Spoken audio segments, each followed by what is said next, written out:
જય Shri Krishna. Good morning.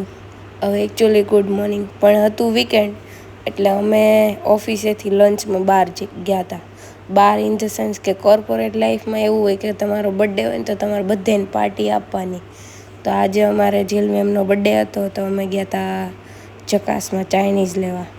હવે તમારી ચોઈસ હો, જે ખવડાવો હોય ને ખવડાવવાનું, એવું બધું અમારે હાલે. તો અમે તાપી મૈયાનો થોડોક વિડીયો લઈ લીધો ખાસા ટાઈમ પછી. અને આ જો અમારા ઘર આંગણે ગાય માતા આવી ગયા હતા.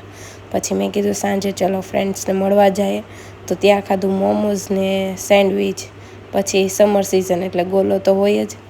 આવી ગયો તો સન્ડે, અને સન્ડેનું આપણું કામ હતું આ થોડુંક ઝાડવા પાયા. અને ધીમે ધીમે મેં કીધું હાલો બધાય ઝાડવા પાઈ દેવી. અને પછી મેં કીધું થોડોક છટકાવી કરી દેવી, એટલે નાહી તો લઈ. સન્ડે બધા ધ્યાનથી ને સરખી રીતે નાહી, ખબર ને. તો મેં કીધું આપણે ઝાડવાને એવું કરી દઈએ થોડુંક. હવે એ બધું પતાવીને મેં કીધું તો પછી ગાડીને હું બાકી રાખી, ગાડીને નવડાવી દઈએ. તો ધીમે ધીમે કરતાં ગાડીને નવડાવી, એટલે મસ્ત ચકારા મારવા માંડી.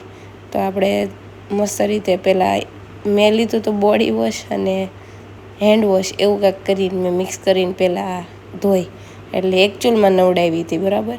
હવે નવડાવીને પછી મસ્ત રીતે સાફ સફાઈ કરીને અને મસ્ત ચમકારા મારે ને એવી ગાડી બનાવી દીધી હતી.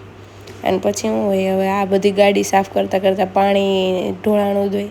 હવે મારું ગાર્ડન તમે જોયું ને કેવું ભર્યું હતું, તો એ બધું ને પછી પાર્કિંગને આપણે સાફ સફાઈ કરી નાખી. જો મસ્ત રીતે પોતા મારી દીધા.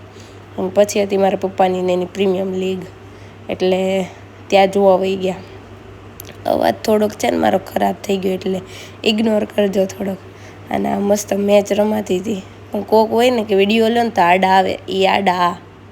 પછી ફોટો પડાવી લીધો. પછી મારી ફૂલ ફેમિલી ફોટો આવી ગયો.